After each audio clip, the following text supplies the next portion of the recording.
नमस्कारम, this is Deepak Tiwari. इसमें हम कुछ एक वर्ड्स देखने वाले हैं जो न्यायालय से जुड़े हुए हैं। पहला वर्ड अपने पास है जस्टिस। जस्टिस का मतलब होता है न्याय। कुछ एक वर्ड्स पहले मैं आपको बता दूं। एक वर्ड होता है इंट्रोगेशन। इंट्रोगेशन का मतलब होता है पूछताछ। पुलिस वगैरह लेके जाते हैं तो क्या करती है, हमसे इंट्रोगेशन करती है, पूछताछ। और एक कॉमन सी बात होती है, इसमें मारपीट नहीं होती है जनरली। दूसरा वर्ड है कस्टडी। कस्टडी का मतलब होता है हिरासत में ले लेना, और ये नॉर्मल मैटर पे पुलिस आपको हिरासत में लेती है। थर्ड वर्ड है अरेस्ट। अरेस्ट का मतलब होता है गिरफ्तार कर लेना, और ये सीरियस मैटर पे होता है, लेकिन 24 घंटे के अंदर में आपको कोर्ट के सामने पेश करना होता है अगर पुलिस अगर गिरफ्तार आपको करती है तो, राइट। और फोर्थ वन है अपने पास जुडिशियल कस्टडी। जुडिशियल कस्टडी में क्या होता है कि जज आपको जेल में भेज देता है, यहाँ पे आप सेफ रहते हैं, आपके साथ मारपीट वगैरह ऐसा कुछ नहीं होता है। और फिफ्थ है पुलिस रिमांड। पहले आपको 24 घंटे के बाद जब कोर्ट में पेश किया जाता है तो जज भेज देता है जेल में। अगर आप जेल में चले गए, उसके बाद पुलिस दोबारा से आपको क्या करती है, डिमांड करती है कोर्ट में जाकर, मुझे इसको चाहिए इस बंदे के। और उसके बाद आपसे बोलेंगे कि इनसे पूछताछ करना है कि कैसे इसने क्राइम किया था, क्या किया था, ये सब चीज़ें। तो पुलिस रिमांड करती है। तो पुलिस रिमांड के लिए क्या होती है, 15 दिन के आसपास के लिए जांच और सबूत जुटाने के लिए दोबारा से वापस लेती है। और इस समय पुलिस काफ़ी ज़्यादा पिटाई करती है या फिर बाकी चीज़ें करती है। हालांकि ये जनरली अलाउ नहीं होता है, लेकिन पुलिस ये सब चीज़ें कर देती है। तो पुलिस रिमांड जो होता है, ये 5वां इसका वर्ड है। होप आप समझे होंगे, ये बेसिक सा वर्ड था। नेक्स्ट वर्ड अपने पास है कन्विक्शन। कन्विक्शन का मतलब होता है दोष सिद्धि। अगला वर्ड है अपने पास है प्रिजनर। प्रिजनर का मतलब होता है बंदी या फिर कैदी। अगला वर्ड है अपने पास है इक्विटल। इक्विटल का मतलब होता है बरी या फिर दोष मुक्त कर देना, इक्विटल कर देना किसी को। अगला वर्ड है अपने पास पनिशमेंट। पनिशमेंट का मतलब होता है सजा या फिर दंड। नेक्स्ट वर्ड अपने पास है पेनल्टी। पेनल्टी का मतलब होता है जुर्माना। अगला वर्ड है अपने पास है डिसीजन या फिर जजमेंट। दोनों का मतलब होता है निर्णय या फिर फैसला। अगला वर्ड है अपने पास आर्ग्यूमेंट, बहस या फिर दलील। अगला वर्ड है अपने पास है डिफेंस एविडेंस। डिफेंस एविडेंस का मतलब होता है बचाव के लिए जो साक्ष्य होते हैं, सबूत होते हैं, उसको बोलते हैं। अगला वर्ड है अपने पास है कन्फेशन। कन्फेशन का मतलब है अपने जो क्राइम किया उसको कबूल कर लेना, उसको मान लेना, राइट, जुर्म इकबाल करना। अगला वर्ड है अपने पास ओठ। ओठ का मतलब होता है शपथ लेना। नेक्स्ट वर्ड है अपने पास वह है क्रॉस एग्जामिनेशन। इसका मतलब होता है कि किसी ने पहले चेक कर लिया है, दोबारा से चेक करना, उसको बोलते हैं क्रॉस एग्जामिनेशन। नेक्स्ट वर्ड है अपने पास है ट्रायल। ट्रायल का मतलब होता है परीक्षण या फिर विचारण। अगला वर्ड है अपने पास हियरिंग। हियरिंग का मतलब होता है सुनवाई। और सिर्फ हियर का मतलब क्या होता है, जैसे कि मैं कुछ बोल रहा हूँ, उसको आप सुनना चाह रहे हैं, तो क्या है, लिसन है। लेकिन बैकग्राउंड में आपसे कहें कि कुछ गाड़ियों की आवाज़ आ रही है, कुछ और आवाज़ आ रही है, तो क्या आप हियर हो रहा है, राइट। लेकिन हियरिंग का मतलब होता है कोर्ट में जो सुनवाई होती है वो। नेक्स्ट वर्ड है अपने पास है अक्यूज्ड। अक्यूज्ड का मतलब होता है मुजरिम या फिर अभियुक्त। अगला वर्ड है अपने पास एविडेंस। एविडेंस का मतलब होता है सबूत।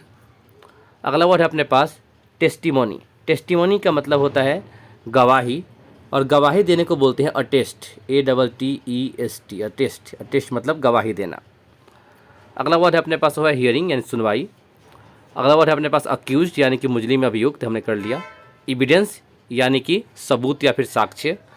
अगला वर्ड है अपने पास विटनेस। विटनेस का मतलब होता है गवाह या फिर साक्षी।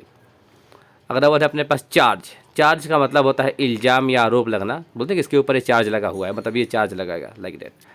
अगला वर्ड है अपने पास क्लाइंट। क्लाइंट का मतलब होता है मुवक्किल या फिर पक्षधार, जिसके मतलब क्लाइंट जैसे वकील होता है और जो उससे बोलता है कि मेरा केस लड़, तो उसके लिए जो व्यक्ति बोलेगा वो क्या बन गया, क्लाइंट बन गया।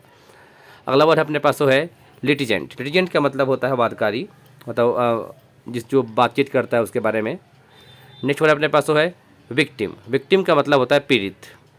अगला वर्ड है अपने पास है डेथ सेंटेंस या फिर कैपिटल पनिशमेंट। दोनों का मतलब होता है फांसी की सज़ा। ये जो सेंटेंस है इसका मतलब सज़ा होता है, ध्यान रखना आप। और कैपिटल पनिशमेंट का मतलब फांसी की सज़ा, और डेथ सेंटेंस का मतलब ये है फांसी की या मृत्युदंड की सज़ा। लेकिन सिर्फ फांसी की सज़ा देनी है तो क्या बोलेंगे, कैपिटल पनिशमेंट। डेथ सेंटेंस में मृत्यु की सज़ा है, पर कुछ भी आ सकती है, मौत किसी भी तरीके से दी जा सकती है। अगला वर्ड अपने पास तो है लाइफ इम्प्रिजनमेंट। इसका मतलब होता है आजीवन कारावास। इसके बाद है अपने पास प्रोसेशन कोर्ट, माफ़ करना, प्रोसेशन ऑफिसर। प्रोसेशन ऑफिसर का मतलब होता है अभियोजन अधिकारी। अगला वर्ड है अपने पास सोलिकेटर जनरल यानी कि महाधिवक्ता, महाधिकर्ता, महाधिकर्ता होता है महान न्यायाधिकर्ता, माफ़ करना। अगला वर्ड है अपने पास गवर्नमेंट काउंसिल, जो सरकारी वकील होते हैं। अगला वर्ड है अपने पास एडवोकेट जनरल। एडवोकेट जनरल जो होते हैं किसी राज्य सरकार के वकील होते हैं। ये कोई भी स्टेट गवर्नमेंट होती है ना, तो उसके एक जनरली वकील होते हैं। तो ये आम लोग का भी केस लड़ सकते हैं, लेकिन जिस राज्य के महाधिवक्ता होंगे, ये जिस राज्य के एडवोकेट जनरल होंगे, उस राज्य सरकार के खिलाफ केस नहीं लड़ सकते। और अगला वर्ड है अपने पास अटॉर्नी जनरल। अटॉर्नी जनरल जो होते हैं केंद्र सरकार के मेन वकील होते हैं, जैसे अभी सेंट्रल गवर्नमेंट है उसकी, लेकिन ये केंद्र सरकार के खिलाफ केस नहीं लड़ेंगे, बाकी आम लोग का भी केस लड़ सकते हैं ये। अगला वर्ड है अपने पास वो है एडवोकेट, लॉयर, बैरिस्टर और काउंसिल। एडवोकेट होते हैं जो कि वकील की डिग्री लेने के बाद वकील का काम करना शुरू कर देते हैं, और सिर्फ डिग्री ले लेने वाले व्यक्ति को लॉयर बोलते हैं कि उसने डिग्री ले लिया है। और बैरिस्टर भी वकील ही होते हैं जो कि ब्रिटेन वगैरह से लेते हैं। और काउंसिल जो है एक होता है बार काउंसिल ऑफ इंडिया, उससे जुड़ जाते हैं, तो इसे बोलते हैं काउंसिल। अगला वर्ड है अपने पास जुडिशियल ऑफिसर यानी कि न्यायिक अधिकारी। अगला वर्ड है अपने पास सेशन जज यानी कि सत्र न्यायाधीश। इसके बाद है चीफ जस्टिस यानी कि मुख्य न्यायाधीश। अगला है डिस्ट्रिक्ट जज यानी कि जिला जज। इसके बाद है सेशन कोर्ट यानी कि सत्र न्यायालय। सुप्रीम कोर्ट यानी कि सबसे ऊपर का जो कोर्ट होता है, जैसे सुप्रीम कोर्ट ऑफ इंडिया कौन सा है, नई दिल्ली में है, और इसके बारे में हमारे संविधान ने बताया गया है, राइट। आर्टिकल 124 से लेकर 129 में इसके बारे में बताया गया है, राइट, सुप्रीम कोर्ट के बारे में।